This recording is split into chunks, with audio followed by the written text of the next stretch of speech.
ورحمۃ اللہ وبرکاتہ۔ بسم اللہ الرحمن الرحیم، الحمد للہ رب العالمین، والصلاة والسلام علی سید المرسلین نبینا محمد وعلی آلہ وصحبہ اجمعین وبعد۔ سورہ آل عمران کی دوسری ندا کے بعد آج کے درس میں سورہ آل عمران کی تیسری ندا، اللہ رب العزت کی تیسری پکار ہے اہل ایمان کو، اور ترتیب کے لحاظ سے کتنی ہو گئی؟ 14 ہو گئی، 14ویں ہو گئی۔ تو اس میں اللہ رب العزت ایمان والوں کو پکارنے کے بعد ایمان والوں کی کامیابی کا ایک اہم ترین راز اللہ تعالیٰ ان آیات میں بیان فرما رہے ہیں۔ اور اگر غور کیا جائے تو آج کی مسلمانوں کی بے یار و مددگاری، بے یار اور جو ہے مسلمانوں کا ناکام ہونا، ذلیل ہونا، اس کی ایک بہت بڑی وجہ وہ ہے جو اللہ تعالیٰ ان آیات میں بیان فرماتے ہیں۔ اللہ نے ارشاد فرمایا، یہ سورۃ آل عمران آیت نمبر 118، 119، 120۔ ان آیات میں اللہ تعالیٰ نے فرمایا، یا ایھا الذین آمنوا، اے لوگوں جو ایمان لائے ہو۔ اور ہمیں آپ کو معلوم ہے اللہ تعالیٰ پکارنے کے بعد یا تو کوئی حکم دیتے ہیں کرنے کا یا حکم دیتے ہیں رکنے کا۔ اب یہاں جو ہے اللہ تعالیٰ رکنے کا حکم دے رہے ہیں۔ یا ایھا الذین آمنوا، اے لوگوں جو ایمان لائے ہو۔ لا، یہ لا جو ہے لا ناہیہ، ایک ہے لا نفی کا آتا ہے، ایک لا نہیں کا آتا ہے۔ نفی کا مطلب جو ہے کیا کہتے ہیں؟ نیگیٹو معنی، نو کے معنی میں۔ اور لا ناہیہ کا مطلب کیا ہے؟ منع کر دیا، ڈونٹ ڈو۔ یہ امر کا اپوزٹ ہے، تو یہ نہیں ہے جی۔ تو یہاں پر اللہ فرماتا ہے، لا تتخذوا بطانة من دونکم، تمہارے سوا کسی کو رازدار نہ بناؤ۔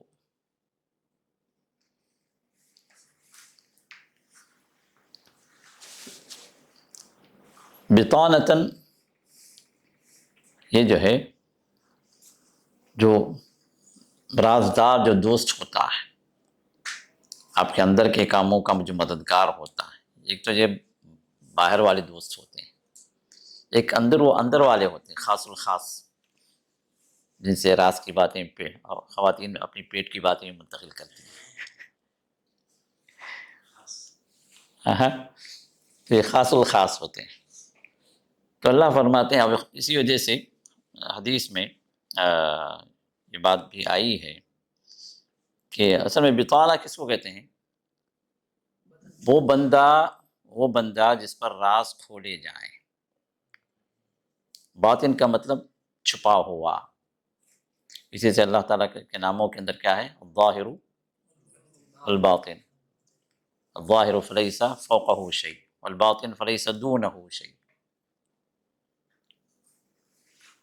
تو اب یہ چیز کیا ہے؟ عمومی طور پر کپڑا وہ کپڑا جو اندر پہنا جاتا، جو باہر نظر نہیں آتا۔ اندر آپ کیا پہنے آپ ہی کو معلوم، آپ کا بدن رازدار ہے اس کپڑے کا، تو اس کو بطانہ کہا جاتا ہے۔ اور آپ یہ ٹیلر وغیرہ کسی سے تعلق ہے ٹیلرس وغیرہ کا، تو جو ہے وہ کہتے ہیں کہ وہ اندر جو لائننگ جو دیتے ہیں نا، اس کو یہ لوگ کہتے ہیں بطانہ کہتے ہیں، وہ ہے بطانہ۔ اب اس کو عامی میں جو ہے بطانہ کہتے ہیں۔ تو اندر والی چیز، تو اسی سے معنی اس آیت کا مفہوم یہ رکھا گیا کہ اندرونی دوست، رازدار دوست، وہ جس پر رازوں کو افشا کیا جائے۔ رسول اللہ صلی اللہ علیہ وسلم نے ارشاد فرمایا، نسائی کی حدیث ہے، ما بعث اللہ من نبی ولا كان بعده من خلیفۃ، اللہ تعالیٰ کسی نبی کو مبعوث کرتے ہیں یا اس کے بعد کسی خلیفے کو اللہ لاتے ہیں، الا کان لہ بطانتان، مگر یہ کہ اس کے اندر کے رازوں کو جاننے والے دو طرح کے لوگ ہوتے ہیں۔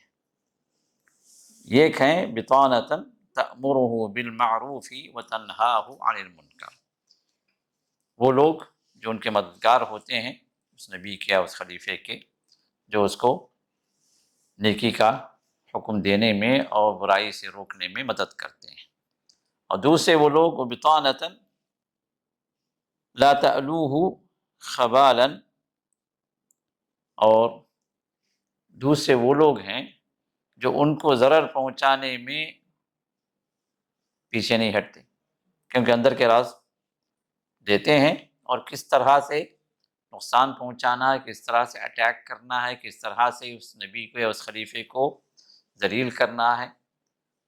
تو یہ فسادی لوگ ہوتے ہیں جو اندرون سے اپنے معلومات کو لے کر اندر اندر کیا کہتے ہیں، وہ کھڈا کھودنے والا جو معاملہ ہے نا وہ کرتے ہیں۔ تو حدیث میں بھی اسی معنی میں بطانہ کا لفظ استعمال کیا گیا۔ تو اللہ فرماتے ہیں کہ اے لوگ، اے ایمان والو، لا تتخذوا بطانة من دونکم، تم اپنے سوا کسی کو اندرونی دوست یا دلی دوست یا رازدار دوست نہ بناؤ۔ اور من دونکم، کم، یہ کم کا خطاب کسے ہے؟ خطاب کس کو؟ یا ایھا الذین آمنوا، تو انہی کو یہاں پر کہا گیا من دونکم، اہل ایمان کے سوا۔ رازدار کس کو بنانا ہے؟ اہل ایمان۔ اہل ایمان کے سوا کسی کو تم رازدار نہ بناؤ۔ کیوں؟ اللہ تعالیٰ آگے وجہ بیان فرماتے ہیں، لا یألونکم خبالا، اگر تم اہل ایمان کے سوا دوسروں کو رازدار بناؤ گے تو کیا کریں گے؟ لا یألونکم خبالا، تمہارے نقصان میں کوئی کسر باقی نہیں چھوڑیں گے۔ خبال جو ہے نقصان، خسارہ، فساد، بگاڑ، ان سب معنوں کے اندر خبال جو عربی کا جو ورڈ ہے جو استعمال ہوتا ہے، خبال۔ لا یألونکم، کوئی قدم پیچھے نہیں ہٹائیں گے۔ تو اسی کا ترجمہ میں نے کیا کہ کوئی کسر باقی نہیں چھوڑیں گے لوگ، کس معاملے میں؟ ان کو نقصان پہنچانے میں۔ ودو ما عنتم، ودو وہ لوگ چاہتے ہیں، انہوں نے چاہا۔ ودو، ود کس کو کہتے ہیں؟ محبت، چاہت، اسی سے ودود حدیث میں بات ہے، تزوج الودود الولود، اس عورت سے شادی کرو جو زیادہ محبت کرنے والی ہوتی ہے، جو زیادہ بچے جننے والی ہوتی ہے، الودود۔ اور اس میں بھی آتا ہے نا اللہ تعالیٰ کے ناموں میں بھی ودود ہے، چاہنے والا، محبت کرنے والا، وہ رب ہے۔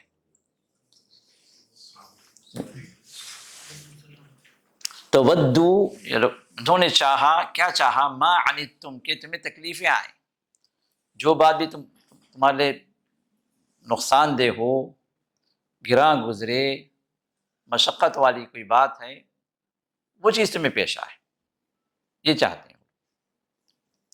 کون چاہتے ہیں؟ جو اہل ایمان کے مخالف ہیں، جو اندرون دوست بن کر تم سے راز نکال کر تمہارے خلاف اس کو استعمال کرتے ہیں۔ اب اللہ تعالیٰ اس کو بتانے کے بعد اللہ دلیل بھی دینا چاہ رہے ہیں۔ دلیل کیا دے رہے ہیں؟ قد بدت البغضاء من افواہہم، بے شک ظاہر ہو چکی البغضاء، بغض و نفرت، من افواہہم، ان کی زبانوں سے، ان کی زبانوں سے ایسے جملے صادر ہو چکے ہیں جو اس بات پر دلالت کرتے ہیں، اس بات کی وضاحت کرتے ہیں کہ یہ تم سے نفرت کرتے ہیں اور تمہیں نقصان پہنچانا چاہتے ہیں۔ بدا یبدو کا مطلب ظاہر ہونا، بدأ نہیں، بدأ الگ چیز ہے، بدأ کیا ہے؟ شروع کرنا، یہ بدا سے یہ مؤنث کا صیغہ ہے بدت، کیونکہ البغضاء جو مؤنث ہے، قد بدت البغضاء، بغض والی باتیں ظاہر ہو چکی ہیں، واضح ہو گئی کہ یہ لوگ جو ہے تم سے نفرت کر رہے ہیں۔ کہاں سے ظاہر ہوئی؟ من افواہہم، ان کے کلمات سے، ان کی زبانوں سے اس کا انہوں نے اظہار کیا ہے۔ یہ اور بات ہے کہ تم نے ایزی لے لیا اس کو، یا کہ اس کو دوستی میں تم نے اس کا خیال نہیں کیا، لیکن حقیقت یہ ہے کہ ان کی زبانوں سے بھی اس چیز کا، اس نفرت کا اظہار ہو چکا ہے۔ پھر آگے اللہ رب العزت فرماتے ہیں وما تخفی صدورہم اکبر، جو ان کے دل چھپائے رکھے ہیں وہ کہیں زیادہ، ان کے دلوں کے اندر جو نفرت ہے، دلوں کے اندر ان کی جو پلاننگز ہیں، خفیہ جو تدبیریں جو اپنے اندر جو انہوں نے پال رکھی ہیں، بنا رکھی ہیں، یہ کہیں زیادہ ہیں، اکبر۔ اکبر کیا ہے؟ سپرلیٹو کا صیغہ، اللہ اکبر جب کہتے ہیں نا، اللہ سب سے بڑا ہے۔ تو یہاں پر بھی وہی، تم جس چیز کو سمجھ رہے ہو کہ بہت معمولی چیز ہے، نہیں، تم جو سمجھ رہے ہو اس سے کہیں زیادہ بڑی چیز ہے۔ تو پھر آگے فرماتے ہیں قد بینا لکم الآیات، بلا شبہ ہم نے کھول دیا، بانا یبین کیا ہے؟ کھلنا، بین یبین وضاحت کرنا، کھل کر بات، کوئی چھپی ہوئی بات نہیں ہے، اسی سے بیان کہتے ہیں۔ بھائی کہاں کبھی بیان میں گیا بولتے ہیں، اردو میں استعمال ہوتا ہے نا، اب بیان میں کیا مطلب؟ کیا جہاں پر دین کی وضاحتیں ہوئی ہیں، باتوں کو اللہ اس کے رسول کی کھول کر جہاں بیان کیا جاتا ہے اس کو کہتے ہیں۔ تو اللہ بھی فرماتے ہیں یبینو، کئی جگہ پر اللہ تعالیٰ نے اس لفظ کو استعمال کیا ہے۔ تو قد بینا لکم الآیات، ہم نے تمہارے لیے نشانیوں کو کھول کر بیان کیا۔ آیات سے مراد یا نشانیاں، آیت کی جمع آیات۔ ان کنتم تعقلون، اگر تم سمجھ جاؤ، اگر تم سمجھ رکھتے ہو، عقل رکھتے ہو، تو یہ نشانیاں کافی ہیں تمہارے لیے جو ہم نے بیان کیا۔ پھر آگے اللہ فرماتے ہیں ہاں انتم ہؤلائی،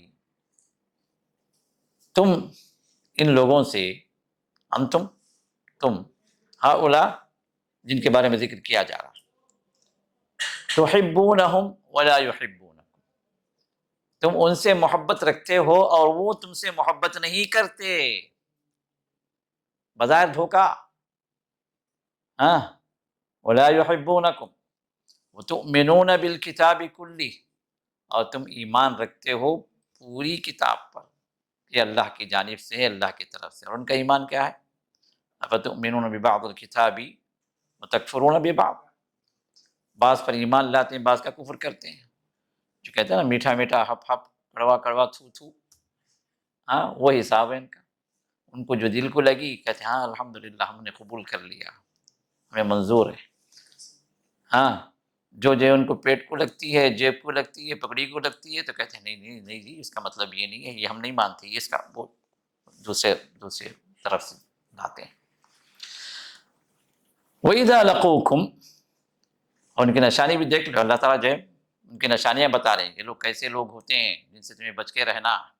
وَإِذَا لَقُوكُمْ، اور جب تم سے وہ ملاقات کرتے ہیں، اذا جو ہے یہ ظرفیہ وقت بتاتا ہے، اذا جب وہ تم سے ملتے ہیں، قالوا آمنا، تو کہتے ہیں کہ بھئی ہم بھی ایمان والے ہیں، تمہاری طرح ہم بھی ایمان والے ہیں، تمہارا ہم ایک ہیں۔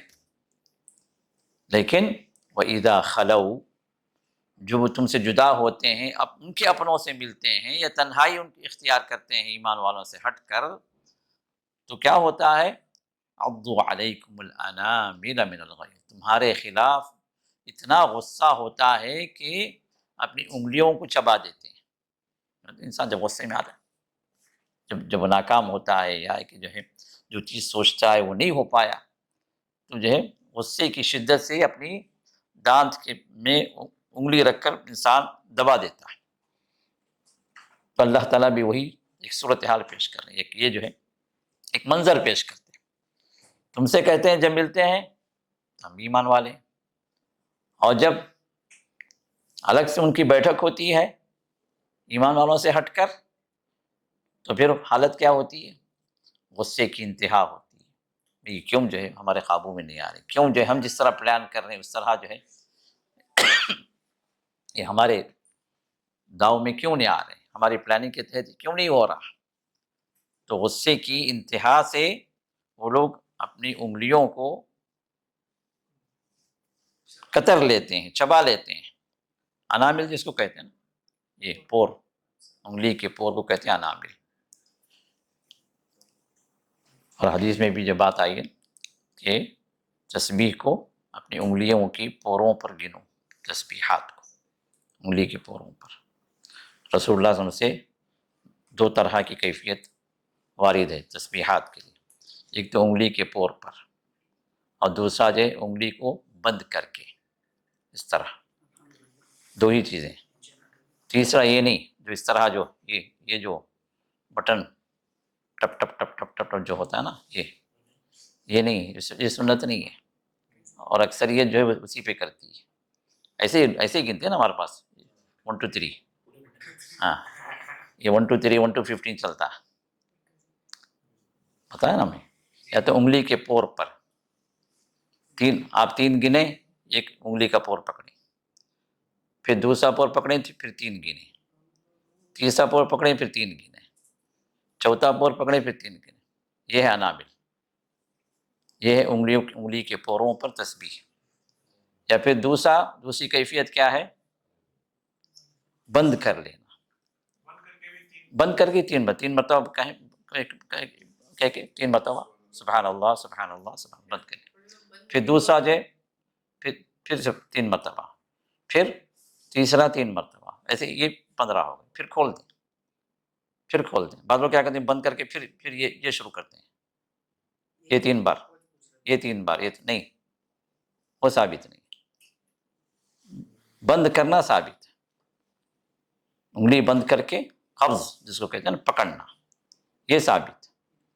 تو یہ 2 طریقے ثابت ہیں، باقی جتنے بھی ہیں وہ سب منمانی۔ تو یہاں جی ایک فائدہ ہو، وہی تو بولو نا، پوروں پر گننا، یہ خانوں پر نہیں۔ ہاں جی، ہاں پھر دوسرا، پھر تیسرا، پھر چوتھا، پھر 5، ایسے۔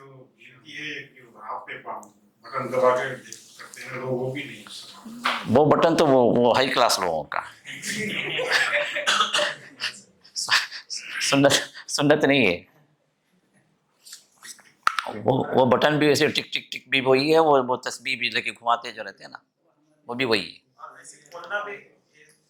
نہیں کھولنا پہ نہیں، بند پر بھی، بند کرنے پر۔ جی جی، آپ کیسے بھی بند کر لیں، لیکن بند کرنا، بند کرنے پر شمار کرنا۔ بعض روایات آئی ہیں، لیکن کچھ نے اس پر کلام بھی کیا ہے لیفٹ والے پر، اور یمین والا جو ہے وہ جو ہے صحیح سند سے ثابت ہے۔ بعض علماء نے جو ہے دونوں کی اجازت دی ہے، کیونکہ رسول اللہ صلی اللہ علیہ وسلم نے ارشاد فرمایا کہ یہ انگلیاں جو ہے قیامت کے دن گواہی دیں گی، تو اس اعتبار سے اجازت دی ہے، لیکن جو سنت سے جو ثابت ہے وہ یمین سیدھا۔ چلے چل الحمدللہ، آپ کی چائے سے آنکھ کھلی ہے کیا؟ چلیے اس کے بعد تو انامل پر وہ بات آ گئی۔ چلیے تو اللہ فرماتے جب یہ جو اپنی تنہائیوں میں یا اپنی مجلسوں میں غصے سے اپنی انگلیوں کو چباتے ہیں، تو اللہ فرماتے قل، اے نبی ان سے کہیے موتوا بغیظکم، تو اپنے غصے سے مر جاؤ۔ غصہ ہی ہے نا، کیونکہ انسان جب بے انتہا غصے میں آتا کیا ہوتا ہے، رگیں پھول جاتی ہیں، بعض کمزور دل والے بھی ہارٹ فیل ہو جاتے ہیں غصے کی شدت سے۔ تو اللہ تعالیٰ جواب میں فرماتے ہیں ان کی حالت ہے اپنی تنہائیوں میں، اپنی مجلسوں میں ایمان والوں پر غصہ کرتے ہیں، تمہارا غصہ کیا کرنے کا ہے، خود مرو۔ وہ کہتے ہیں نا فقیر کا غصہ فقیر کی جھولی میں، فقیر غصہ کر کیا کرے گا، ہاں غصہ کر لے بھائی تیری جھولی میں، تو تو وہی چیز اللہ تعالیٰ جو ہے یہاں پر دوسرے انداز میں فرماتے ہیں، قل موتوا بغیظکم، نبی ان سے کہیے تم اپنے غصے سے مر جاؤ، ان اللہ علیم بذات الصدور، بے شک اللہ تعالیٰ بڑے علم والے ہیں، جاننے والے ہیں کس چیز کے، جو دلوں کے اندر ہے، ذات الصدور، جو باتیں، صدور سے مراد کیا ہے؟ قلوب ہے، صدر کی جمع صدور، سینہ، چیسٹ، چیسٹ کے اندر کیا ہوتا ہے؟ دل، تو مراد دل، اللہ تعالیٰ دلوں کا حال جاننے والے ہیں۔ ٹھیک ہے، اس کے بعد آگے کی آیت میں اللہ فرماتے ہیں کہ ان کو پہچانو، دیکھو ان کی حالتیں، دیکھ کے پہچان لو کون لوگ ہیں جو بظاہر جو تمہارے دوست بنتے ہیں وہ درپردہ تمہارے دشمن ہیں۔ ان تمسسکم حسنۃ، اگر تمہیں کوئی بھلائی آ جائے، کوئی فائدہ ہو جائے، کوئی فتح ہو جائے، اللہ کی طرف سے کوئی انعام مل جائے، حسنہ سے مراد سب چیزیں آ جاتی ہیں، جو بھی بھلائی، جو بھی نیکی ہے، جو بھی اچھی چیز ہے، ہمیں دعا سکھلائی گئی نا، ربنا آتنا فی الدنیا حسنہ وفی الآخرۃ حسنہ وقنا عذاب النار، اے ہمارے رب ہمیں عطا فرما، فی الدنیا حسنہ، دنیا میں حسنہ، عام طور پر ترجمہ کرتے نیکی، نیکی نہیں، ہر نعمت، ہر بھلی چیز، ہر فائدے والی چیز، چاہے دنیا کی ہو چاہے آخرت کی، فی الدنیا حسنہ، تو دنیا میں بھی بھلی چیز عطا کر ہمیں، وفی الآخرۃ حسنہ، اور وہاں پر بھی آخرت میں بھی تو ہمیں بھلی چیزیں عطا کر، نیکیاں عطا کر، اور حسنہ کے اندر جنت بھی شمار ہو جاتی ہے، سب سے بہتر حسنہ ہے وہ، انسان کی اپنی نیکیاں جب بڑھتی ہیں تو اللہ تعالیٰ اس بہترین حسنہ میں اللہ تعالیٰ داخل کرتا ہے، کیونکہ للذین احسنوا الحسنی، اللہ تعالیٰ اسی کا مؤنث جو ہے اللہ تعالیٰ حسنہ جو ہے وہ بھی اسی سے، حسنہ ہی سے وہی مادہ ہے، وہی روٹ ورڈس ہیں، روٹ لیٹرز، حسنہ کس کو کہا گیا؟ جنت، للذین احسنوا الحسنی، جنہوں نے اچھا عمل کیا، احسان والا عمل کیا، ان کے لیے اللہ تعالیٰ نے حسنہ رکھا ہے، اور حسنہ وہاں پر جنت مراد ہے۔ تو یہاں پر اللہ تعالیٰ ارشاد فرماتے ہیں ان تمسسکم حسنۃ، اگر تمہیں کوئی بھلائی پہنچتی ہے، تسؤہم، تو یہ انہیں بہت برا لگتا ہے، تم کو کوئی نفع پہنچے یہ ان کا اچھا نہیں لگتا۔ وَإِن تُصِبْكُمْ سَيِّئَةٌ، ہاں اگر تمہیں کوئی تکلیف آ گئی، کوئی مشقت میں پڑ گئے، کوئی نقصان ہو گیا، فتح کے بجائے ہار ہو گئی، ہاں تو اب یہ چیز انہیں یفرحوا بہا، بڑے خوش ہوتے ہیں، یہ چیز جو ہے انہیں بہت مسرتوں میں انہیں جو ہے لے جاتی ہے، خوشی مناتے ہیں، کیوں؟ مسلمان ہار گئے، مسلمانوں کو نقصان ہوا، مسلمان تکلیف میں ہیں، اب بہت خوش، تو یہ ان کی صفت ہے۔ اب اب یہ تو بتا دی یہ لوگ کون لوگ ہیں، ان کی صفات کیا ہیں، کس طرح کے لوگ ہیں، پہچانو، ٹھیک ہے بھائی۔ اب آپ کمزور ہیں، ان لوگوں کا غلبہ ہے، اب جیسے انڈیا کے حالات ہیں سمجھے، یا فلسطین کے حالات ہیں، جہاں بھی مسلمانوں کے حالات ہیں، اب علاج کیا ہے اس کا، کیسے جو ہے ان کا مقابلہ کیا جائے، یا کیسے جو ہے اس بات کو ٹیکل کیا جائے، یا کیسے جو ہے اوور پاور ہوں، یا کہ ان کی اس تکلیف سے ہم کیسے اپنے آپ کو بچا سکیں۔ اب ہم کیا کہتے ہیں؟ بھائی تیاری کرو، ہم کیا بولتے ہیں؟ بھائی حکومت ہاتھ میں لو، ہاں اب ان کی طرح طاقت ہم کو بھی ہونا چاہیے، ٹھیک ہے وہ سب اپنی جگہ ہے، لیکن وہ بنیاد نہیں ہے، وہ بنیاد نہیں ہے، کامیابی کی بنیاد اللہ تعالیٰ کچھ اور ہی بتاتے ہیں، اور اس کی طرف سے ہمارے اذہان جو ہے غافل ہیں، ہمارے دل و دماغ اس طرف نہیں جاتے، جس علاج کی طرف اللہ تعالیٰ ہمیں لے جانا چاہتے ہیں۔ وہ کیا ہے؟ دو باتیں، پہلی بات ہے وَإِن تَصْبِرُوا، اور اگر تم صبر کرنے والے بن جاؤ، صبر کی راہ اختیار کرو۔ صبر سے مراد کیا بیاں؟ اگر وہ شیر کو سوا شیر نہیں، اگر جو ہے وہ ہمیں 50% نقصان پہنچائے تو ہم ان کو جو 100% نقصان پہنچائیں، یہ صبر نہیں۔ وَإِن تَصْبِرُوا، اور اگر تم صبر کر لو، اور اس سے اہم ترین بات کیا ہے، وَتَتَّقُوا، اور اگر تم تقوی والے بن جاؤ، اللہ سے ڈرنے والے بن جاؤ۔ یہ دو جو ہے کامیابی کی کلیدیں ہیں، یہ دو جو ہے کامیابی کی چابیاں، صبر اور تقوی۔ اگر تم صبر اور تقوی اختیار کرنے والے بن گئے تو پھر لا یضرکم کیدہم شیئا، ان کا قید و مکر، ان کی خفیہ تدبیریں تمہیں کوئی نقصان نہیں پہنچا سکتی۔ یہ اللہ کا وعدہ، یہ اللہ کا وعدہ، یہ اللہ کا بتایا ہوا سلوشن ہے۔ ان کے قید و مکر سے بچنے کے لیے تم اپنے آپ کو نہیں بچا سکتے۔ کون بچانے والا؟ اللہ تعالیٰ۔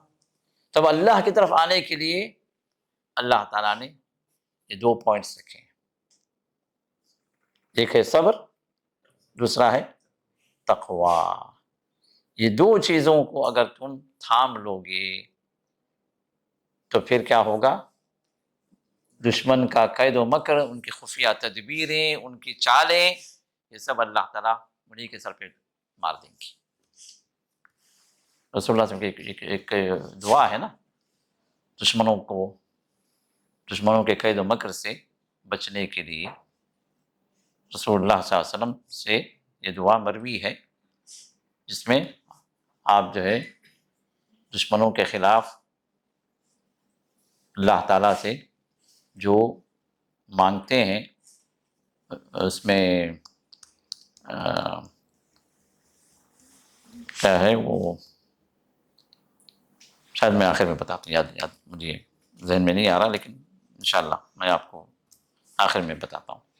تو اب اللہ تعالیٰ فرماتے ہیں یہ اللہم اکفنیہم بما شئت، اللہم انی اجعلک فی نحورہم واعوذ بک من شرورہم واکفنیہم بما شئت۔ یہ کثرت سے پڑھنا چاہیے اس دعا کو، خاص طور پر انڈیا کے جو حالات ہیں یا اسرائیل اور فلسطین کے جو حالات جو چل رہے ہیں، اس میں یہ دعا بڑی کارگر ہے۔ اللہم انی اجعلک فی نحورہم، اے اللہ ان کے گردنوں میں یا ان کے سینوں میں میں تجھ کو کر دیتا ہوں، مطلب ہمارے اور ان کے درمیان میں تو کافی ہے۔ وَأَعُوذُ بِكَ مِن شُرُورِهِمْ، ان کے شر سے تیری پناہ پکڑتا ہوں۔ اللہم اکفنیہم بما شئت، اے اللہ تو جس طرح چاہے تو کافی ہو جائے ان کی طرف سے، ہماری طرف سے ان کے لیے تو کافی ہو جائے۔ بہت ہی کارگر دعا ہے، خاص پر انسان جب ایسے حالات میں آ جائے کہ اپنے آپ کو بے بس سمجھنے لگے، کمزور پڑ جائے، دشمن طاقتور ہے، دشمن کی پلاننگ جو ہے بہت تگڑی ہے، کہ اس کے مقابلے میں ٹھہر نہیں سکتا، تو اس دعا کا ورد، اس دعا کو کثرت سے پڑھیں، پورے یقین و شعور کے ساتھ پڑھیں، تو اللہ تعالیٰ ان کے قید و مکر سے تمہیں بچا لے گا، ان کا قید و مکر تمہیں کچھ نقصان نہیں پہنچائے گا۔ ان اللہ بما یعملون محیط، کیوں؟ اس لیے کہ اللہ تعالیٰ اس بات پر قادر ہے، وہ جو کچھ کر رہے ہیں اللہ تعالیٰ ان کو گھیرے میں لیے ہوئے ہیں، اللہ کے سامنے ہر چیز، اللہ غافل نہیں ہے، نہ اللہ بے بس ہیں کہ ان کے مقابلے میں اللہ کچھ نہیں کر سکتے، نہیں، وہ جو کچھ کر رہے ہیں اللہ تعالیٰ گھیرے ہوئے ہیں، ان کو اللہ سراؤنڈ کیا، اللہ نے کیا ہوا، صرف ایک کن کا ایک لمحہ چاہیے، کن کا ایک لفظ چاہیے، پھر ہلاکت و بربادی ان کے لیے، چاہے کتنا ہی اپنے آپ کو وہ اوپر لے جائیں، کتنی ہی ان کی ٹیکنالوجی آگے ہو جائے، کتنا ہی وہ اپنے آپ کو غرور اور گھمنڈ میں مبتلا کر لیں، یہ سمجھنے لگیں کہ جو اب ہمیں کوئی مات دینے والا نہیں ہے، ہمیں کوئی جو بھی ہمارا مد مقابل پوری دنیا کے اندر کوئی نہیں ہے، انسان کچھ بھی کر لے، کچھ بھی سمجھ جائے، ایک زمین کو ایک حکم ہوا، ہل جا، سب اندر۔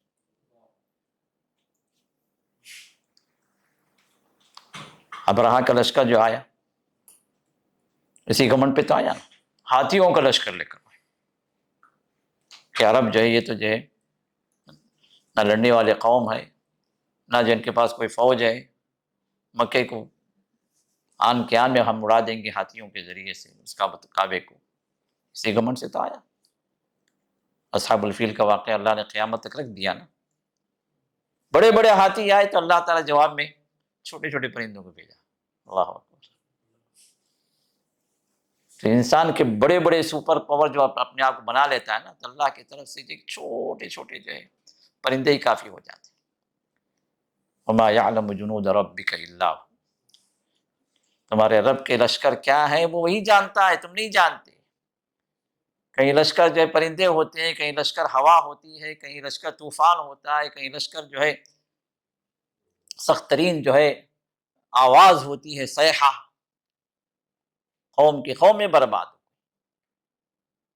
بڑی بڑی قومیں جو اپنے آپ کو جو طاقت کے نشے میں چور سمجھتی تھیں، جو اپنے آپ کو جو غرور کا اعلیٰ درجہ انہیں دے رکھا تھا، من اشد منا قوہ، دعویٰ کرتے تھے ہم سے بھی کوئی طاقتور ہے کیا اس کائنات کے اندر۔ پہاڑوں کو اللہ نے ان کے ہاتھوں کا موم بنا دیا، پہاڑوں میں گھر تراشتے تھے۔ آج بھی ہے نا، مدائن سارے جا کے دیکھیے، لوگ کہتے ہیں کہ جو ان کے ناخنوں سے انہوں نے سب تراشا ہوا پتھر، تو اسی پہ تو گھمنڈ تھا۔ کیا ہوا؟ فاخذتهم الصیحہ، ایک زوردار کڑک، ایک بڑی چیخ ایسی اللہ نے ان پر مسلط کیا کہ دل دہل گئے، دل پھٹ گئے، اور بڑے سے بڑے قوت والے بے جان ہو کر گر گئے۔ یہ اللہ تعالیٰ کے لشکر ہے، تمہیں کیا پتا؟ تم آ جاؤ اللہ کی طرف، تم ان کی پرواہ مت کرو، تم ایمان والے بن جاؤ۔ تمہارے پاس دو چیزیں بدرجہ اتم اگر آ گئی، ایک ہے صبر، دوسرا ہے تقوی۔ ان دو کی بنیاد پر اللہ تعالیٰ تمہیں ہر قسم کی مدد بھیجنے کے لیے تیار۔ اللہ تعالیٰ کو اس وقت اللہ قوت والا تھا، اب جو ہے نعوذ باللہ اللہ تعالیٰ بے طاقت ہو گئے؟ نہیں، طاقتیں وہی ہیں، وعدے بھی وہی ہیں، لیکن جو شرطیں ہیں ان صحابہ نے ان شرطوں کو پورا کیا تو اللہ تعالیٰ کا وعدہ بھی پورا ہوا۔ اور آج ہم مسلمان ہیں، قرآن بھی پڑھتے ہیں، لیکن ان شرطوں سے شاید کسی کے پاس 5%، کسی کے پاس 10%، کسی کے پاس 25% ہو جائے، لیکن انفرادی طور پر الگ چیز ہے، اجتماعی طور پر الگ چیز ہے۔ عذاب آتا ہے یا مدد آتی ہے تو وہ انفرادی نہیں ہوتی، وہ اجتماعی ہوتی۔ تو اجتماعی طور پر اگر تمہیں مدد چاہیے تو پھر تمہاری سوسائٹی، تمہاری لوکیلٹی بھی اجتماعی طور پر ان دو صفتوں پر آنا، تو پھر اللہ تعالیٰ کی مدد بھی ضرور آئے گی، وہ وعدہ پورا ہوگا۔ تو اب یہ آیات کا مختصر سا مفہوم تھا۔ اب ہم تھوڑا سا آگے بڑھتے ہیں کہ اللہ تعالیٰ نے ارشاد فرمایا لا تتخذوا بطانة من دونکم، تم نہ بناؤ تمہارے سوا دوسروں کو رازدار، بطانہ مت بناؤ۔ اب من دونکم سے مراد کیا ہے؟ من دونی اہل ایمان، ایمان والوں سے، ایمان والوں کے علاوہ دوسروں کو اپنے معاملات کا رازدار نہ بناؤ۔ سب سے پہلے استغاثہ کیا ہے؟ پلورل کا، لا تتخذوا یا ایھا الذین آمنوا، اے لوگوں جو ایمان لائے ہو، لا تتخذوا، اللہ تعالیٰ انفرادی حکم نہیں دیا، اجتماعی طور پر اللہ تعالیٰ نے حکم دیا۔ تو سب سے پہلے جو مخاطب ہیں، مراد ہیں، وہ سوسائٹی، یا اس سوسائٹی کی بنیاد پر حکومت، یا جن کے پاس پاور ہے، جن کو اللہ تعالیٰ نے ذمہ داری دی ہے، جن کے ماتحت لوگ ہیں، ایسے لوگ مراد ہیں۔ انفرادی طور پر بعد میں لیکن اجتماعی طور پر جو ہے اللہ تعالیٰ نے یہ حکم سب کو دیا۔ تو اہل ایمان کے علاوہ کسی کو رازدار نہ بناؤ۔ اب یہ رازدار نہ بناؤ کا مطلب کیا ہے؟ حکومتی معاملات میں، نظم و نسق میں، حکومت کی پلاننگ میں، حکومت کے مسلمان حکومت کے اہم ترین عہدوں پر جو غیر اہل ایمان ہیں ان کو نہ لاؤ، ان سے جو یہ راز تمہارے راز نہ شیئر کرو۔ کیوں؟ اس لیے یہ تمہارے راز جو ہے جب ان سے شیئر ہوں گے تو وقت آنے پر تمہارے خلاف وہ لوگ استعمال کریں گے۔ الکفر ملت واحدہ، کفر دنیا میں جہاں کہیں بھی ہے وہ ایک ہی ملت ہے، ایک ہی ملت ہے، شکلیں مختلف، کوئی ہندو ہوگا، کوئی بدھسٹ ہوگا، کوئی جین ہوگا، کوئی جو ہے کوئی سکھ ہوگا، کوئی اور ہوگا، کوئی اور ہوگا، جو بھی اہل ایمان کے علاوہ ہے وہ سب ایک ہے، اہل ایمان دوسری طرف ہے۔ اسی وجہ سے دیکھتے ہیں نا حالات پورے ایک اور صرف اہل ایمان الگ ہے۔ جب دشمنی پر آتے ہیں تو وہاں پر ان کے خدا الگ ہیں، ان کا مذہب الگ ہے، ان کا دین الگ ہے، ان کا کلچر الگ ہے، یہ سب چیزیں ہٹ جاتی ہیں، مسلمان کے خلاف متحد ہو جاتے ہیں۔ اور مسلمان جس کا دین ایک ہے، رب ایک ہے، رسول ایک ہے، قرآن ایک ہے، ہر دوسرے کو کافر بنانے پر تلا رہتا ہے۔ یہ ہمارا عالمیہ ہے۔ جس قوم کو اتحاد کی دعوت اللہ نے دی ہے، تفریقوں سے اللہ تعالیٰ نے منع کیا ہے، آج وہی قوم اتحاد کو پارا پارا کر دیا، تفرقہ بازی میں پڑھ کر سب سے زیادہ فرقے امت مسلمہ کے۔ تو یہاں پر بھی اللہ تعالیٰ اسی بات کو اللہ تعالیٰ ایک اور انداز سے پیش کر رہے ہیں، کیونکہ آپ کو معلوم ہے نا کہ یہ جو آیات جو ہیں تقریباً جو چل رہی ہیں وہ کس پس منظر میں چل رہی ہیں؟ یہودیوں کے، اور یہودیوں کے ساتھ در پردہ ملے ہوئے تھے منافقین، جو بظاہر مسلمان تھے اور اندر سے وہ کافر تھے، بظاہر نبی علیہ الصلوۃ والسلام اور صحابہ کے خیر خواہ اپنے آپ کو بنائے رکھے تھے، اور در پردہ وہ دشمن تھے، اللہ کے رسول کے دشمنوں سے ملے ہوئے تھے، تو وہ لوگ بھی اس میں شامل۔ تو اب من دونکم کا مطلب ہے کہ من دون اہل الایمان، ایمان والوں کے سوا تم کسی کو رازدار نہ بناؤ، یعنی اپنے اندرونی مددگار نہ بناؤ، یا اندرونی تمہاری تخطیط، تمہاری پلاننگ، تمہارے جو ہے جو کچھ بھی تمہارے پاور سے متعلق جو چیزیں ہیں ذمہ داری کے اعتبار سے، وہ چیزیں نہ ان کو بتاؤ، نہ ان کو وہ عہدہ دو۔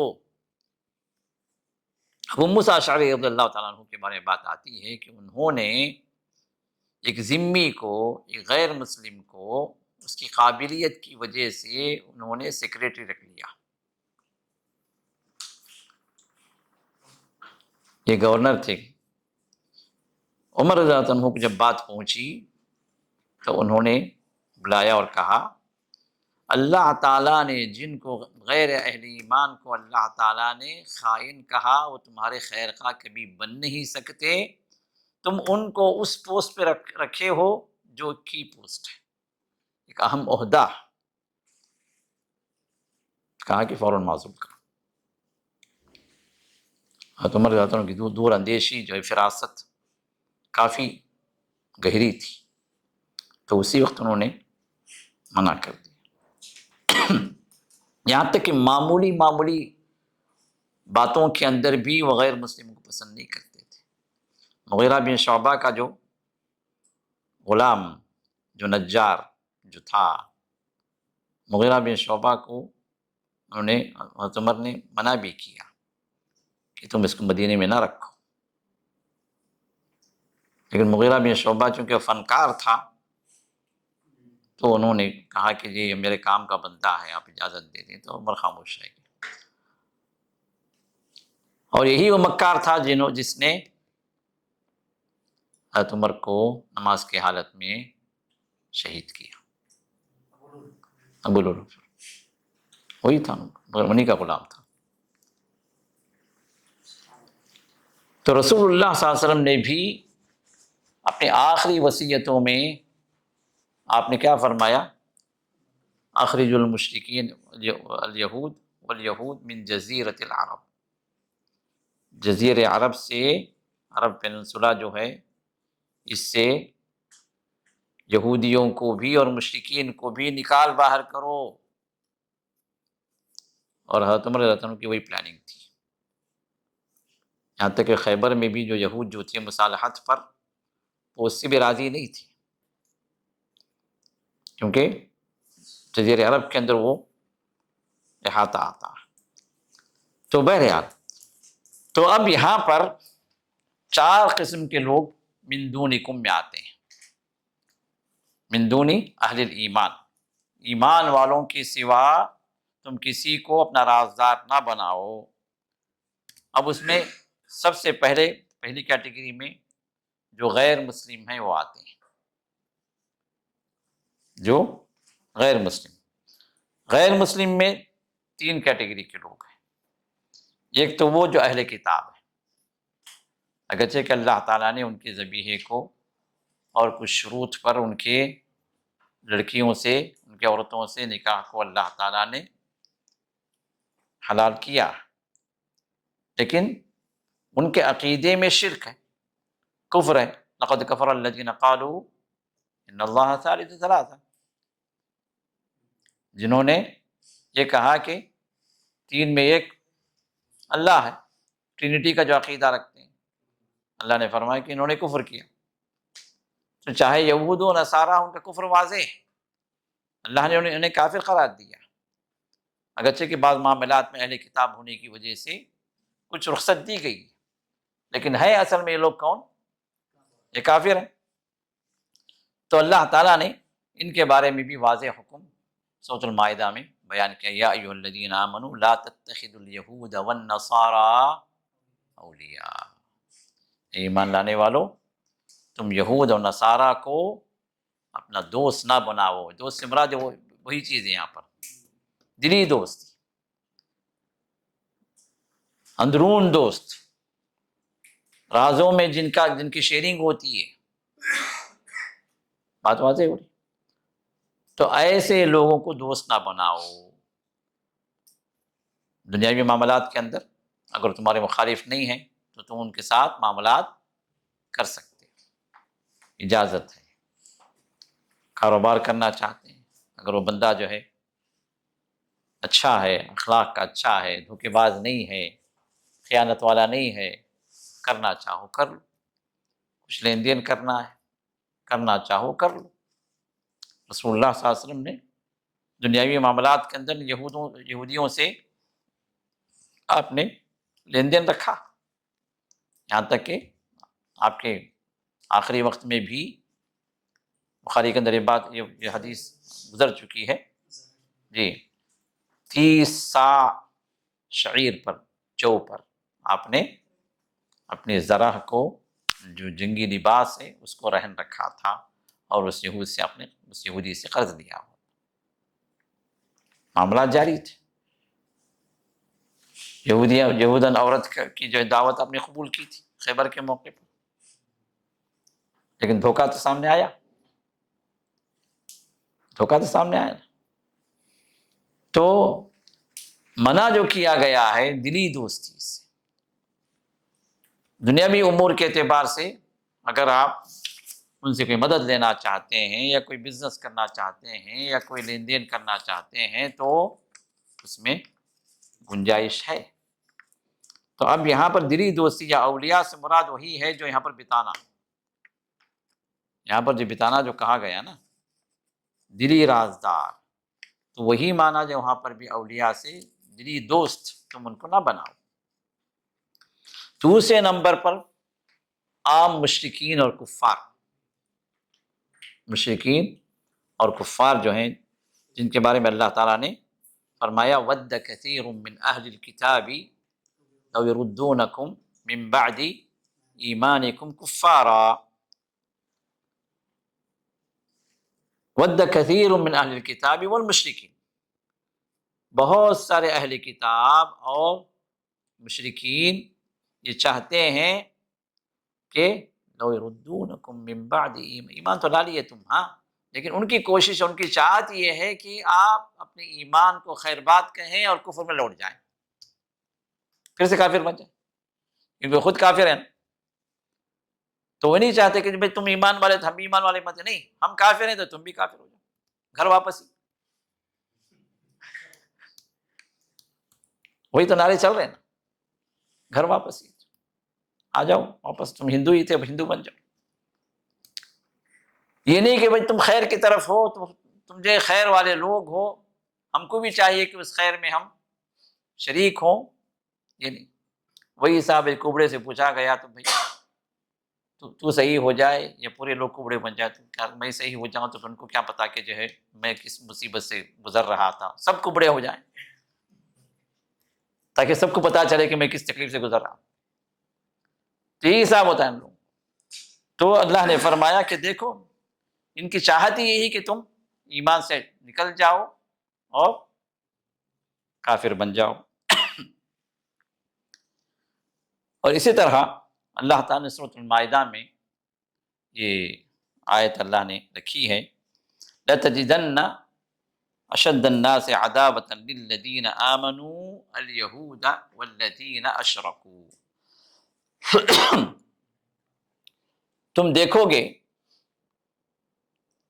تو اللہ تعالیٰ یہاں پر نون تاکید سے اللہ بیان کرتے ہیں لَتَجِدَنَّ، تم ضرور دیکھو گے، تم ضرور پاؤ گے، مطلب یہ ایسی بات نہیں ہے، یہ قیاس کی یا ہے کہ ایسی ایک رائے والی بات نہیں ہے، بالکل ضرور بضرور تم پاؤ گے اشد الناس عداوۃ للذین آمنوا، ایمان والوں کے خلاف سخت ترین دشمن، سخت ترین دشمنی کس کی؟ دو بدبخت ہیں، الیہود اور والذین اشرکوا، اور مشرک، آج تک بھی وہی حساب اور قیامت تک بھی وہی، یہود سب سے زیادہ سخت، کیونکہ وہ حق کو جان کر بھی انکاری، دشمنی پر اتر آئے، اور والذین اشرکوا، یہ مشرکین، یہ تو نرے جاہل لوگ ہیں، یہ اپنی جہالت پر اتراتے ہیں، جو انسان اپنی جہالت پر اترائے، اپنے آپ کو جاہل نہ سمجھے، وہ کبھی علم حاصل نہیں کر سکتا، کبھی حق پر نہیں آ سکتا، بلکہ حق والوں کا دشمن بن جاتا۔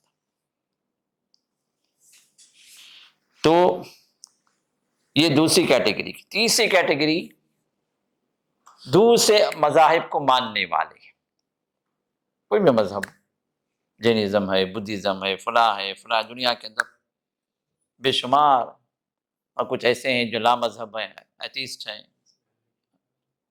اللہ ہی نہیں ہے بولنے والے، کچھ ہیں جو بندر کی اولاد ہیں، ہاں اپنے آپ کو بندر کی اولاد مانتے ہیں نا، ہے نا بھائی، ہاں ہاں، مختلف قسم کے لوگ ہیں، مختلف تھیوریز کے لوگ ہیں، مختلف فلاسفیز کے لوگ ہیں، یہ سب جو ہے یہ بھی کون ہے؟ اہل کفر ہے۔ تو یہ تین کیٹیگری اس کے اندر آ جاتے ہیں، کس کے اندر؟ جو غیر مسلم ہیں، ٹھیک ہے۔ دوسری کیٹیگری کے وہ لوگ ہیں جو بظاہر مسلمان ہیں، لیکن ان کے اپنے عقائد یا ان کے اپنی کچھ اور مذہب انہوں نے ایجاد کر لیا جو در حقیقت اسلام کا مخالف ہے اور اسلام سے نکل گئے۔ کون ہے؟ نہیں، شیعہ، رافضہ، ان کو شیعہ بولنا بھی یہ غلط ہے، شیعہ کا مطلب ساتھ دینے والے، تو اپنے آپ کو شیعان علی کہتے ہیں، ہم علی کا ساتھ دینے والے، جب کہیں غدار، اور انہی کے امام نے ان کو کہا، یہ رافضہ کا جو لفظ ہے انہی کے امام نے ان کو ٹائٹل دیا تھا، انتم روافض، تم جو ہے حق کو چھوڑ کر جانے والے تو اسے معنی میں غدار ہو. اور غداری تو انہوں نے کی نا، ہر ایک سے کی.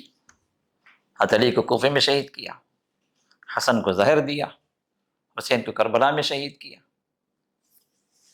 سلسلہ چلا.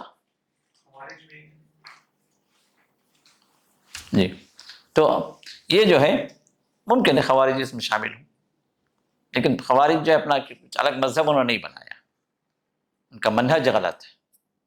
مذہب کے اعتبار سے شیعہ، یہ اور بات ہے کہ پہلا فتنہ خوارج کا تھا، پہلا فتنہ جو شروع ہوا امت مسلمہ کے اندر وہ خوارج کا تھا. لیکن مذہب کے اعتبار سے یہ روافض ہے. اور پھر اسی طرح اس دور کا جو نیا فتنہ قادیانیت، ان کا اپنا الگ مذہب انہوں نے بنا لیا نا. اور چاہے یہ روافض ہوں چاہے قادیانی ہوں، ان کا عقیدہ یہ ہے کہ جو ان کے مذہب کو قبول نہیں کرے وہ کافر ہے. ہم سب کافر ہیں ان کے نظر میں. یہ اور بات ہے کہ ہم کہتے ہیں ہمارے بھائی، ہاں شیعہ سنی بھائی بھائی کے نعرے لگتے ہیں نا، لیکن وہ لوگ نہیں لگائیں گے. یہ ہمارے نادان لوگ ہیں جو لگاتے ہیں. وہ تو باقاعدہ ناصبی کہتے ہیں، جس کا معنی ہے کافر ہے. اپنے آپ کو مومن کہتے ہیں اور ہم کو ناصبی کہتے ہیں. تو یہ اس طرح کے لوگ ہیں جو شیعہ ہیں یا قادیانی ہیں. اور اسی کے اندر جو روافض کے اندر کئی فرقے ہیں، جیسے الگ الگ ان کے مذہب بن گئے. بابیہ ہے، بہائیہ ہے، باطنیہ ہی کے جو اسی کے یہ ہیں. جی بہرا اسماعیل سب باطنیہ ہیں، باطنیہ کے فرقے ہیں. جو خوجہ جو ہم کہتے ہیں، خوجہ جو کہتے ہیں، آغا قانی فرقہ. تو یہ سب جو ان کے اپنے یہ سب شیعہ ہی ہیں اصل میں. یہ کوئی یہ نہیں ہے مطلب کوئی الگ سے یہ نہیں ہے. جو مین جو عقائد ہیں ان میں یہ لوگ مشترک ہیں، صرف اماموں کا فرق ہو جاتا ہے. اماموں کے فرق سے ان کا اپنا الگ مذہب بن گیا. تو بہرحال تو یہ سب کیا ہے، یہ لوگ ان کا عقیدہ ہی یہی ہے کہ ایک جو سنی مسلمان ہے اس کو تکلیف دے، اس کو عین وقت پہ جو غداری کرے، جس کا ہم کہتے ہیں نا عین وقت پہ گلا کاٹے. تو جہاں پر مدد کی ضرورت ہے وہاں پر چھری چلائیں گے. اور یہ تجربے سے بات ثابت ہے. ایک آدمی کئیوں کے ساتھ جو رافضہ ہیں گدیوں نہیں مان کہ سنی کو تکلیف دینا یہ اجر کا باعث ہے، بلکہ ان کی تمام تقریباً حدیثیں گھومتی ہیں جعفر صادق کے عنوان سے. جبکہ جعفر صادق کے عقائد کو اگر آپ دیکھیں گے تو وہ جو پکے اہل حدیث ہیں، اور ان کو انہوں نے جو اپنا امام کا جو ہے لیبل لگا کے ان پر لاکھوں جھوٹ جو ہے ان کا پچسپاں کیا. اور جتنی حدیثیں بیان کرتے ہیں اس میں سے میجر جو حدیثیں جعفر صادق کے اس میں گھومتی ہیں. تو اس میں سے ایک حدیث انہوں نے بنا رکھی ہے کہ ایک سنی سے جھوٹ بولنا تمہیں جعفر صادق کے ساتھ حج کرنے کا ثواب ہے. کیا بولیں گے؟ سنی سے جھوٹ بولتے جاؤ، غداری کرو، دھوکہ دو اور حج مقبول دیتے جاؤ. تو جس کا دین و ایمان جو ہے اہل سنت سے دشمنی کی بنیاد پر ہو پھر وہ خیر خواہی کیا کرے گا؟ اور اسی سے کئی لوگوں نے تجربہ کیا کہ ان لوگوں کے ساتھ تجارت میں پارٹنر بنا کر دھوکے کھائے، کیونکہ آپ کا خیر خواہ کبھی نہیں بس. ان کے پاس یہاں تک بات ہے کہ آپ کچھ نہیں کر سکے ایک جو ہے سنی کو، اگر تو وہ پانی کا محتاج ہے پانی بھی تھوک کر دو.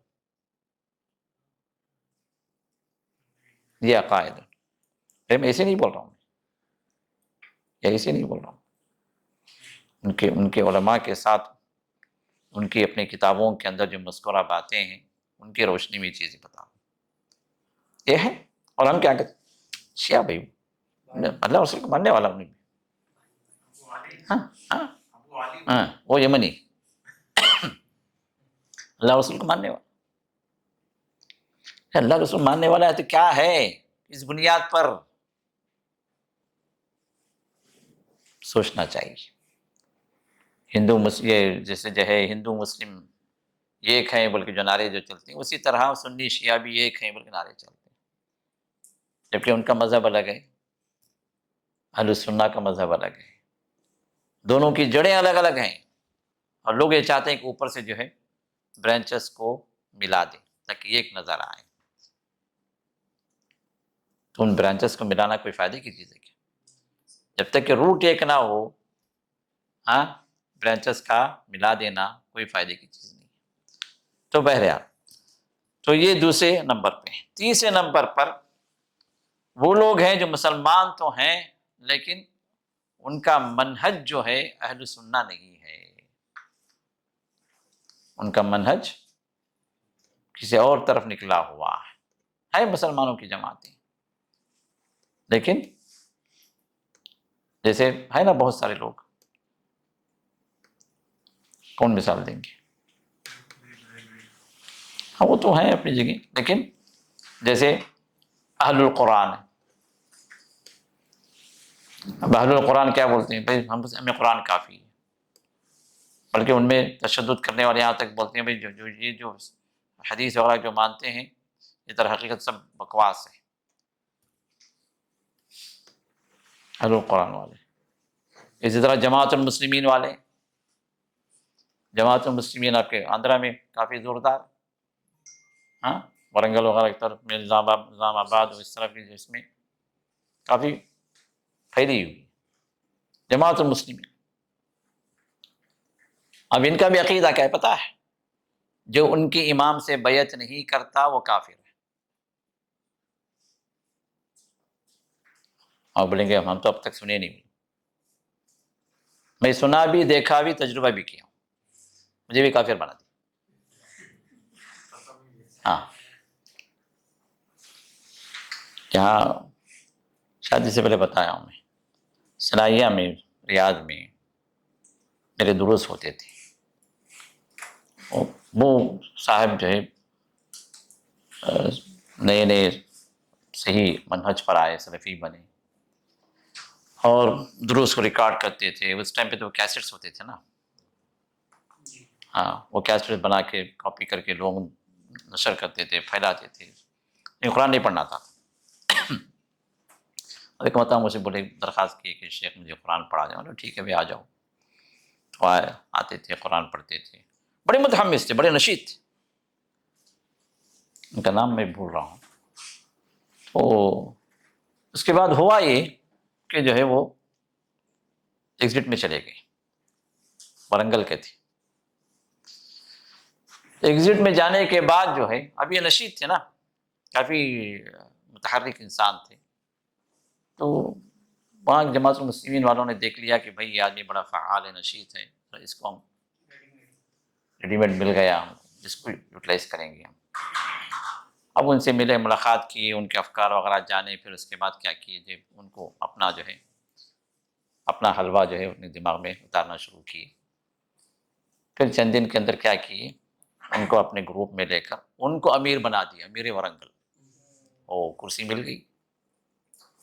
اب انسان کرسی کے نشے میں کیا کچھ نہیں کرتا، باپ کو قتل کر دیتا، بیٹے کو قید میں ڈال دیتا ہے نا. مثال ہے ہمارے پاس ہسٹری کے اندر، ہاں، پوری تاریخ دہرانے آپ، کرسی کا نشہ اتنا خراب ہوتا. اب ان کو امیر ورنگل بنا دیے. چند دنوں کے بعد مجھے خط آیا. اس ٹائم پہ تو یہ سب کہاں تھے میسیجز وغیرہ، میں 90s کی بات کر رہا ہوں. مجھے خط آیا. خط کن کا تھا؟ ان کی طرف سے تھا. تو اس خط میں کیا لکھا کہ جو ہے شیخ اسد اللہ مدنی کی خدمت میں امیر ورنگل جماعت المسلمین کا یہ رسالہ. مولا بھائی ٹھیک ہے، کیا ہے آخر، ہے کیا رسالے کے اندر؟ کہا کہ شیخ دیکھیے، میں اب تک جو ہے ہدایت پر نہیں تھا، اللہ نے مجھے ہدایت سے نوازا ہے، اور میرے اعتبار سے آپ بھی ہدایت سے دور ہیں. تو لہٰذا آپ جو ہے جماعت المسلمین کا جو امیر ہے اس کے ہاتھ پہ بیعت کر لیں، دائرہ اسلام میں داخل ہو جائیں.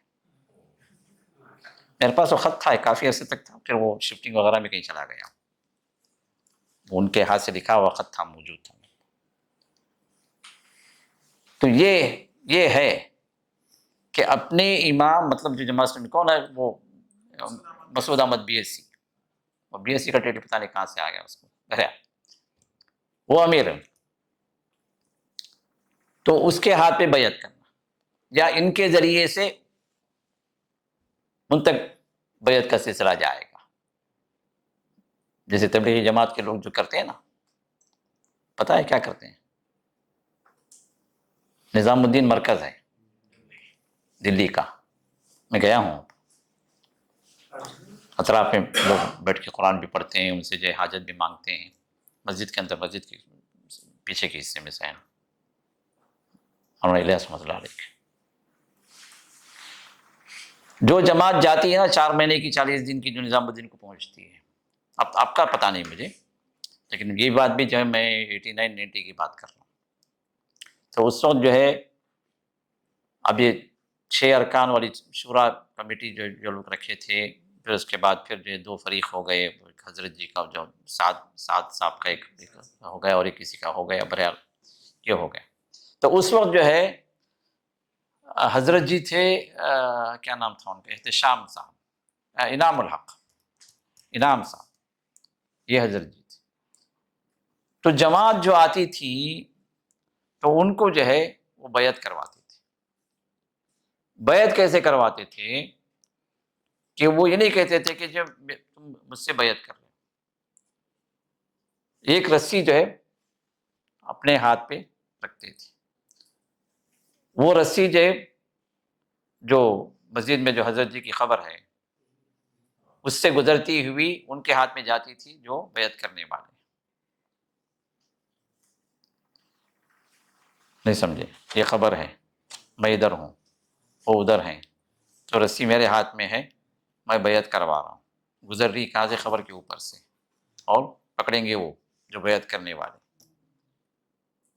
اور الفاظ یہ ہوتے تھے کہ میں فلاں، جو انعام اللہ حضرت بواسطے حضرت جی جو خبر میں، وہ زندہ ہے نا، ان کے اعتبار زندہ، بواسطے حضرت جی مولانا الیاس رحمۃ اللہ علیہ، رحمۃ اللہ علیہ بولیں گے ساتھ میں، لیکن بیعت بھی کروائیں، زندہ بھی سمجھیں گے. ہاں، تو بواسطے حضرت جی الیاس رحمۃ اللہ علیہ کے میں بیعت کر رہا ہوں ان لوگوں سے جو جماعت آئی ہوئی، ان کے واسطے سے. مطلب اصل بیعت کس کی؟ جو خبر میں موجود ہے، ان کی طرف سے بیعت کر رہے ہیں، یعنی نیابتاً، ایز این ایڈوکیٹ، وکیل بن کر. تو یہ ہے حساب. تو اسی طرح یہ لوگ بھی، جماعت المسلمین والے بھی، انہوں بھی، یہ بھی کیا ہے، ان سے مسعود احمد BSc پتہ نہیں اب تک ہے نہیں ہے، وہ بھی نہیں معلوم مجھے، لیکن اس وقت کا مسئلہ میں بتاتا ہوں.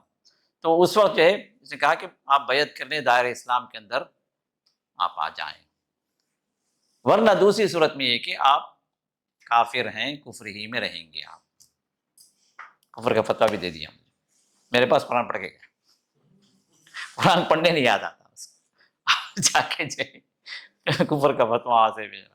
اسی طرح دوسرا ایک واقعہ اسی طرح ہوا، یہ بات بیان کر کے میں بات ختم کرتا ہوں. ایک اور صاحب جو ان کے ساتھی جو ہے وہ بھی دروس میں حاضر ہوتے تھے، اور کافی نشید تھے. وہ بیچارے جو ہے رمضان کا مرحلہ موقع تھا، کسی رات میں ان کی فلائٹ تھی، ابھی فلائٹ کچھ چند گھنٹے تھے، تھوڑا لیٹے اور افطار کر کے ہارٹ اٹیک آ گیا، انتقال ہو گیا. تو اس وقت ٹیلی فون ہر جگہ نہیں ہوتے تھے نا، بازو گھر میں ادھر ادھر جہاں ٹیلی فون ہوتا تھا وہاں اطلاع دیتے تھے. تو جو ٹیلی فون تھا ان کے گھر میں، یہ جو صاحب جو امیر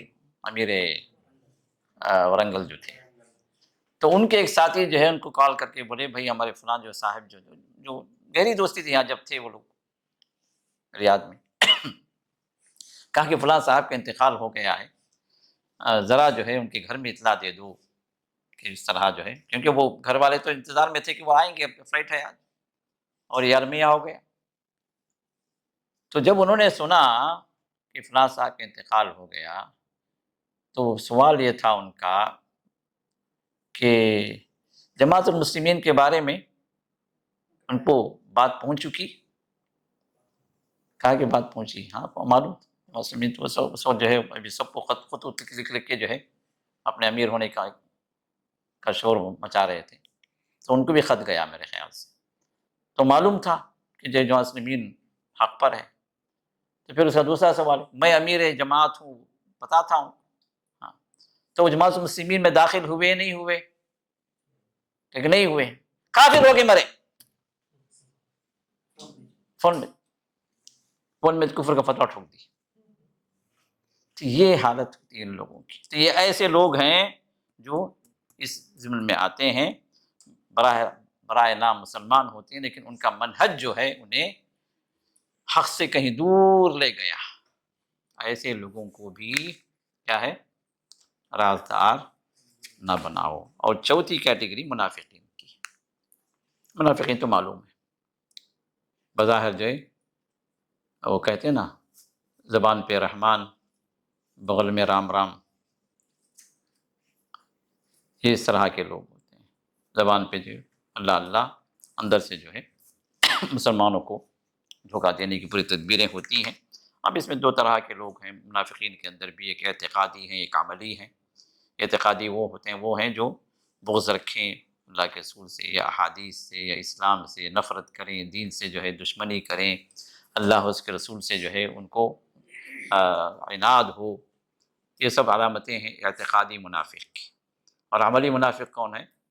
جو رسول اللہ صلی اللہ علیہ وسلم جس کے بارے میں بتایا کیا، اذا حدث کذب وَإِذَا وَعَدَ أَخْلَفَ وَإِذَا اؤْتُمِنَ خان۔ یہ تین جو ہے بنیادی علامتیں رسول نے بتلائی ہیں کہ جھوٹ اور امانت میں خیانت، وعدہ خلافی، اور ایک اور روایت وَإِذَا خَاصَمَ فَجَرَ، جب جھگڑے پر آئے تو گالی گلوچ پہ اتر آ جائے۔ یہ سب علامتیں، عملی علامتیں ہیں کس کی؟ ایک منافق۔ تو ایسے لوگوں سے بھی دور رہنے کی اس آیت میں تاکید کی گئی ہے۔ تو یہ چاروں کیٹیگری اس آیت کے اندر آ جاتی ہیں۔ اب اس کے بعد جو ہے یہ حکم انفرادی طور پر بھی ہے، اجتماعی طور پر بھی، انشاءاللہ اس کی تھوڑی تفصیل ہے، اگلے درس میں انشاءاللہ مکمل کریں گے۔ اللہ تعالیٰ ان غداروں سے، اللہ تعالیٰ مسلمانوں کا اہل ایمان کو بچائے۔ اللہ تعالیٰ جو حکم ان آیات میں ہمیں دے رہا ہے، اللہ تعالیٰ اس پر عمل کی ہمیں توفیق عطا فرمائے، اور ہم سب کو اللہ تعالیٰ ایمان کے ساتھ صبر و تقوی کی بھی اللہ توفیق عطا فرمائے، اور اپنی جنتوں میں اللہ ہم سب کو جمع فرمائے۔ وآخر دعوانا الحمدللہ رب العالمین۔